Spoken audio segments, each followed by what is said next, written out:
n'avait pas à conseiller à qui que ce soit de maintenir ou de retirer un élément. Il n'avait qu'à prendre le dossier que ça lui venait le donner. En ce moment, on n'en serait pas là parce que les directives étaient claires et c'était des directives qui étaient données en présence de Cheikh Youm qui est là, en présence de Bassirou Diomaye Faye qui était là-bas, des directives claires de sortir par l'Assemblée et de mettre Ngoné Ndoye. Et c'est regrettable aujourd'hui de voir, comme c'était le cas au niveau de Matam, si on engage la responsabilité de la DG, c'est à ce niveau, au niveau du conseil qu'ils ont donné à quelqu'un, alors que des directives claires avaient été données à ce dernier et des changements ne devaient pas exister à partir de leurs directives. Et c'est ça.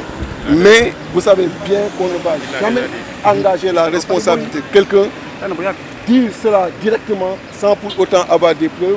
Et je pense que la parole de Saliou Sarr, c'est sa parole, c'est ce qu'il nous a dit et c'est ce qu'on a compris et retenu et c'est ce qui nous a amené aujourd'hui à procéder à ces changements et c'est ça la vérité. Et je dis à tous les autres leaders que quel que soit ce qui arrive, nous avons l'obligation de dire la vérité aux Sénégalais.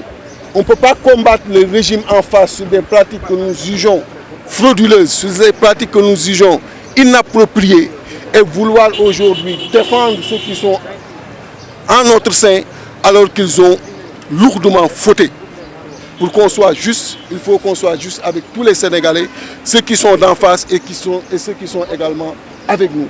Et c'est pourquoi on a tenu à dire la vérité. Et c'est pour cette raison que j'avais dit la dernière fois, cette liste n'est pas la mienne, parce que ce n'est pas celle-là que j'avais demandé de déposer.